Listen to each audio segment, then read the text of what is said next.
दोस्तों अगर बात की जाए, देखिए अंडर 15 लाख एक फैमिली कार अगर किसी को बाय करनी है तो बहुत ही लिमिटेड ऑप्शंस अवेलेबल हैं। जो 7 सीटर है तो उसमें अगर आप देखिए डॉट 15 लाख के अंडर में आती है। दो ही ऑप्शंस अवेलेबल है, टोयोटा रूमियन एंड मेरे पीछे जो खड़ी है 2024 अर्टिगा। अगर दोनों को कंपेयर किया जाए, look and feel everything is similar. थोड़े से जो कॉस्मेटिक चेंजेस हैं वो तो डेफिनेटली थोड़ा बहुत तो देखिए डिफरेंस होगा ही। तो हम रिव्यू को स्टार्ट करेंगे इसके। ये 2024 अर्टिगा है जीसीसी वेरिएंट। मैं अगर डिफरेंस बताऊं इंडिया और जीसीसी वेरिएंट में ये है तो देखिए इसमें आपको दो ही ऑप्शन मिलते हैं यहाँ पे, जीएल एंड जीएलएक्स।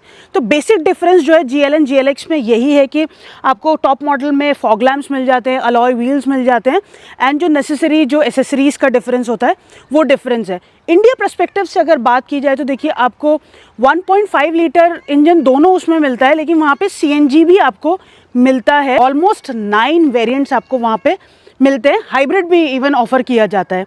तो डिटेल में जान लेते हैं इस गाड़ी के बारे में। तो देखिए अगर मैं गाड़ी के इंजन के बारे में बात करूँ तो ये मेहमान ठीक है, तो इंजन जो है सबसे बड़ा देखिए एक डिफरेंस होता है कंट्री वाइज पे। तो लेकिन यहाँ पे क्या है, इंडिया में भी 1.5 लीटर इंजन मिलता है एंड यहाँ पे भी 1.5 लीटर इंजन ऑफर किया जाता है जो प्रोड्यूस करता है 103 horse power and 137 newton metre torque.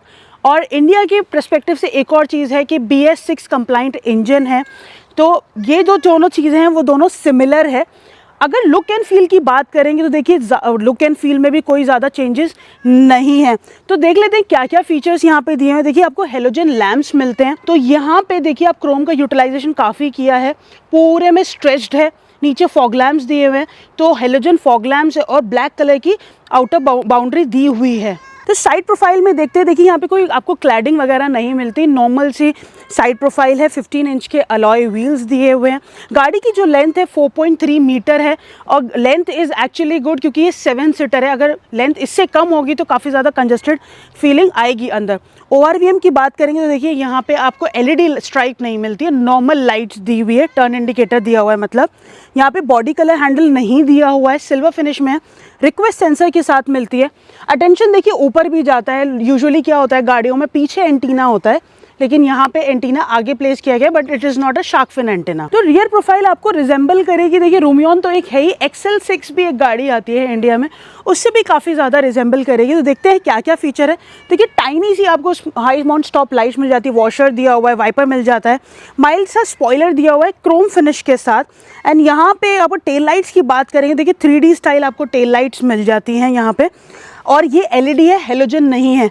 Ertiga यहाँ पे बैजिंग दी हुई है। तो आप यूजुअली इंडिया में देखेंगे तो अगर हाइब्रिड वगैरह होता है तो यहाँ पे बैजिंग दी हुई होती है, बट यहाँ पे हाइब्रिड आती नहीं है तो उसकी बैजिंग इसलिए दी नहीं है। अब देखेंगे यहाँ पे देखिए कैमरा प्लेसमेंट यहाँ पे दिया गया है, पार्किंग सेंसर्स दिए हुए हैं, रिफ्लेक्टर्स प्लेस किए गए, यहाँ पे ब्रेक लाइट्स दी हुई हैं। तो अब बूट स्पेस एक्सेस करते हैं, गाड़ी को मैं अनलॉक करती हूँ। तो अनलॉक करते टाइम आप कीज़ भी देख लीजिए। मैं रिक्वेस्ट करना चाहती हूँ सुजुकी वालों से, प्लीज़ कीज़ चेंज कर दो। मतलब बेसिक कीज़ हैं, थोड़ा तो फैंसी होना चाहिए। बात की जाए देखिए 7 सीटर में सबसे बड़ा ना ऑब्जेक्शन यही होता है, जो बूट स्पेस होता है वो काफ़ी लिमिटेड ही होता है। जो आप ट्रॉली है वो आप स्टैंडिंग में रख सकते हैं, बट आई वुड से जो कैबिन बैग साइज़ होता है वो ही आ सकता है, डफल बैग्स आ सकते हैं। उसके अलावा जो फैमिली साइज़ जो लगेज होता है वो इसमें नहीं आ सकता। उसके लिए आपको देखिए सीट्स डाउन करनी पड़ेंगी। सीट्स का रेशो देखिए पीछे वाली जो थर्ड रो है वो 50-50 दिया हुआ है विद हेडरेस्ट, तो इजीली आप उसको नीचे डाउन भी कर सकते हैं। तो देखिए डाउन करने के लिए यहाँ से आपको बटन प्रेस करना और ये इजीली फ्लैट डाउन हो जाएगी, तो आप बेडिंग वगैरह भी लगा सकते हैं। कहा जाता है देखिए 7 सीटर कार जो बेसिकली फैमिली वाले लोग ज़्यादा ओन करते हैं, लॉन्ग जर्नी के लिए होता है। तो हम अंदर थर्ड रो को जब एक्सेस करेंगे तो हम वो पॉइंट भी चेक करेंगे कि हाइटेड लोगों के लिए और कितना थाई सपोर्ट है, that will also keep in mind. आइए सेकेंड रो को पहले एक्सेस करते हैं, चेक करते हैं। पहले मैं सीट पीछे कर देती हूँ, फिर मैं आपको फंक्शंस बताऊँगी। तो देखिए सीट आपको देसी, बिल्कुल टिपिकल देसी फॉरवर्ड बैकवर्ड वही सेटिंग मिलती है। यहाँ पे पहले डोर की बात कर लेते हैं। तो देखिए डोर जो है उसमें बहुत बेसिक फंक्शंस दिए हुए हैं और ब्लैक फिनिश को मेंटेन किया गया है। देखिए मैं डोर को अगर बंद करती हूँ तो सबसे बड़ी बात जो आप इस गाड़ी में नोट करेंगे ना, डोर की जो सेकेंड रो का डोर है वो काफ़ी वाइड है as compare to first row. जो प्रैक्टिकलिटी का पॉइंट है वो देखिए गाड़ी वो पूरा फुलफिल करती है। अगर ये डोर वाइड नहीं होगा तो काफ़ी ज़्यादा प्रॉब्लम होगी। तो यहाँ पे मैं अब अंदर जा रही हूँ, फिर मैं अपॉल्स्ट्री और ये सब भी आपको बता देती हूँ। So let me get inside. तो गाड़ी की अगर हम हाइट की बात करेंगे ना, तो 1.6 मीटर इसकी देखिए हाइट है, तो हाइट में इतना इशू नहीं है। ये वाली सीट आगे कर लेते हैं, फिर कंफर्ट चेक करते हैं। दोस्तों अगर कंफर्ट की बात की जाए तो देखिए थाई सपोर्ट इज़ ओके, पूरा थाइज लेकिन कवर नहीं कर रही हैं। हाइट जैसे मैंने आपको बताया 5'8" है, उसके अकॉर्डिंग अगर आप इसका सीट का रेक्लाइन एंगल देखेंगे तो वो भी अच्छा है। अगर आपको लगता है थोड़ा सा कंजस्टेड है और हाइटेड पर्सन कोई बैठा है तो देखिए ईजिली आप सीट को पीछे कर सकते हैं एंड देखिए आगे भी ईजिली कर सकते हैं, तो पीछे से किसी पर्सन को ना पुश करने की ज़रूरत नहीं है। तीनों पैसेंजर्स के लिए देखिए एडजस्टेबल हेडरेस्ट मिल जाता है। सबसे इंपॉर्टेंट पॉइंट है, जब हम इसे फैमिली कार बोलते हैं और 7 लोग जब आराम से बैठ सकते हैं, तो आप नीचे इसका प्लेटफॉर्म देखिए पूरा फ्लैट आउट है, तो कोई प्रॉब्लम नहीं होगी जो मिडिल पैसेंजर भी है उसको। तो बीच में आप देखेंगे तो बीच में आपको हैंडरेस्ट वगैरह यहाँ पे नहीं ऑफर किया जाता है। अगर आप इंडिया वेरिएंट में देखेंगे तो आपको हैंडरेस्ट मिलता है विद डुअल ग्लास होल्डर। ऊपर देख ले रूफ़ की बात करते हैं तो देखिए यहाँ पे आपको माउंटेड एसी मिल जाता है। यहाँ पे ब्लोअर की स्पीड दी हुई है जिसके थ्रू आप इसको इंक्रीज़ एंड डिक्रीज़ कर सकते हैं। यहाँ पे नॉर्मल ग्रैब हैंडल मिल जाता है। और देखिए पूरा जो आर्च बन रहा है ना, तो सेकंड रो के लिए सामने अगर मैं देखूँ तो जो क्लैरिटी है, क्लैरिटी अच्छी है, बट मुझसे ज़्यादा कोई हाइटेड पर्सन होगा उसका डेफिनेटली सर जो है ना वो टकराने वाला है और विजन में भी, क्लैरिटी में भी प्रॉब्लम हो सकती है। सो ये एक मेरी ऑब्जर्वेशन है।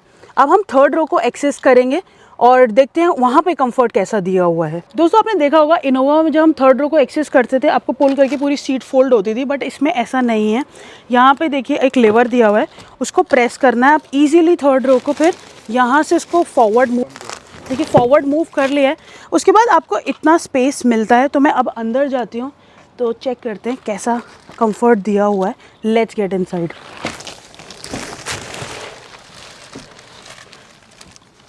तो देखिए दोस्तों सबसे बड़ी बात ये, थर्ड रो में तो मैं बैठ गई हूँ, लेकिन थर्ड रो जो है ना वो किड्स, टीनेजर्स के लिए ही है। एडल्ट ज़्यादा देर तक नहीं बैठ सकते। अगर बैठना भी होगा, क्योंकि देखिए मेरी हाइट ज़्यादा है, तो यहाँ पे आपको थाई सपोर्ट तो एक मिल ही नहीं रहा। मैं अगर हेडरेस्ट भी ऊपर कर दूँ उसके बाद भी जो रिक्लाइनिंग एंगल है ना वो इतना कंफर्टेबल नहीं है। तो जो ज़्यादा हाइटेड लोग हैं वो डेफिनेटली प्रेफर करें कि सेकेंड रो में ही बैठना है। और देख लेते हैं क्या क्या है। देखिए थर्ड रो में आपको यहाँ पे ग्लास होल्डर मिल जाता है, 12 वोल्ट का सॉकेट मिल जाता है। 12 वोल्ट का सॉकेट आपको मिलता है जीसीसी स्पेक्स में राइट साइड, लेफ्ट साइड में। इंडिया में डेफिनेटली राइट साइड ही होगा। यहाँ पे भी देखिए ग्लास होल्डर मिल जाता है। उसके अलावा आपको थर्ड रो में और कोई ऐसी चीज़ नहीं मिलती है। डेफिनेटली देखिए सीट बेल्ट तो सारे पैसेंजर्स के लिए दी हुई है। तो मैं बाहर आ जाती हूँ। चेकआउट करते हैं ड्राइवर साइड का डोर। देखिए यहाँ पे आपको की का भी एक्सेस, आप मैनुअल की से भी डोर को अनलॉक कर सकते हैं। रिक्वेस्ट सेंसर तो दिया हुआ ही है, बट वो ड्राइवर साइड पे ही है, पैसेंजर साइड पे नहीं दिया हुआ है। फंक्शंस, बेसिक फंक्शंस दिए हुए हैं, बट एक जो इन्होंने मेकओवर किया है वो देखिए यहाँ पे वुडन फिनिश को इंट्रोड्यूस किया है पूरे डैशबोर्ड में।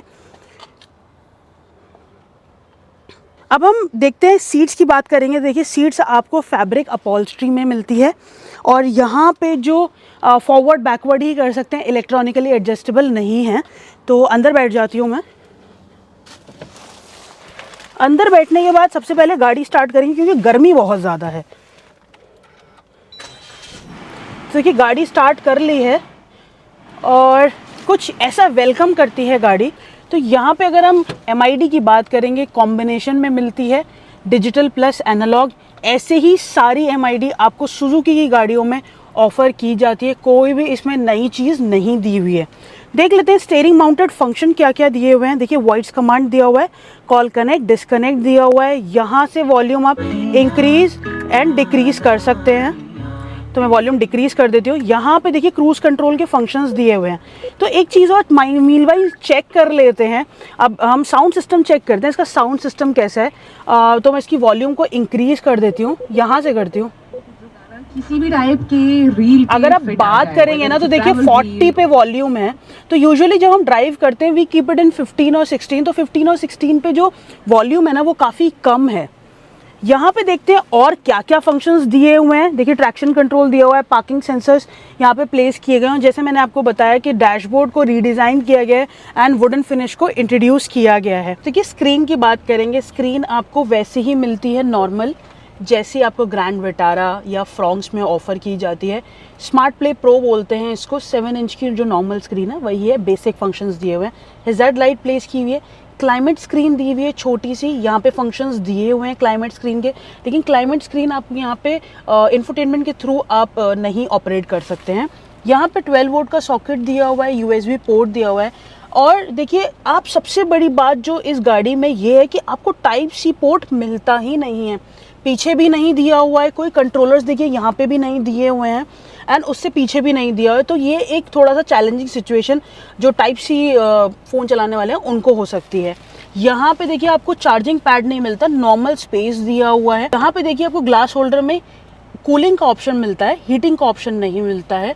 एंड आप इंडिया वेरिएंट में देखेंगे तो जहाँ तक मैंने सुना है कि वहाँ पे हीटेड वेंटिलेटेड सीट्स आती हैं, यहाँ पे टॉप स्पेक्स में नहीं आती हैं। यहाँ पे इसको मिल जाता है 6 speed automatic transmission and manual hand brake दिए हुए हैं। टाइनी सा आपको मिल जाता है स्पेस, ये स्पेस आपको याद दिलाएगा थोड़ी बहुत वैगनआर की, ऐसे ही हैंड रेस्ट मिलता है पर थोड़ा उसमें मूवेबल होता है। देखिए एक चीज़ और है, ऑब्जर्वेशन की बात है तो देखिए यहाँ पे क्लाइमेट स्क्रीन दी हुई है, यहाँ से AC की हवा आ रही है, तो आपको लग रहा होगा ये भी जो है ना ये AC वेंट्स हैं, बट ऐसा नहीं है क्योंकि देखिए 7 सीटर है, गाड़ी लंबी ज़्यादा है, फैमिली के लिए तो क्लस्ट्रोफोबिक फील नहीं हो। तो यहाँ से जब AC की हवा आती है तो यहाँ पे फ़ैन दिया हुआ है, सर्कुलर मोशन में एयर सर्कुलेट होती है, पीछे जाती है और इसकी वजह से जो कैबिन है वो थोड़ा सा एरी फील भी होता है। तो यहाँ पे इसको कंफ्यूज मत हुइएगा कि आपको डुअल जोन AC मिलता है, सिंगल जोन AC दिया हुआ है इसमें। दोस्तों अगर सेफ्टी फंक्शंस की बात की जाए तो देखिए इंडिया में भी 4 एयरबैग्स मिलते हैं और आपको यहाँ पे भी 4 एयरबैग्स ही मिलते हैं, चाहे वो इसका लोअर मॉडल हो या टॉप मॉडल हो। ट्रैक्शन कंट्रोल दिया हुआ है, पार्किंग सेंसर्स दिए हुए हैं। आप मिस करेंगे फ्रंट कैमरा नहीं है बट आपको रियर कैमरा मिल जाता है, आपको ABS मिलता है EBD के साथ, cruise control and isofix seats जैसे आपको सेफ्टी फंक्शंस मिल जाते हैं। तो मेरे साथ ऐसे ही बने रहिएगा। अगर आप चैनल पे फर्स्ट टाइम आए हैं या फर्स्ट टाइम मेरी वीडियो देख रहे हैं तो please like share subscribe and thank you so much. Have a good day.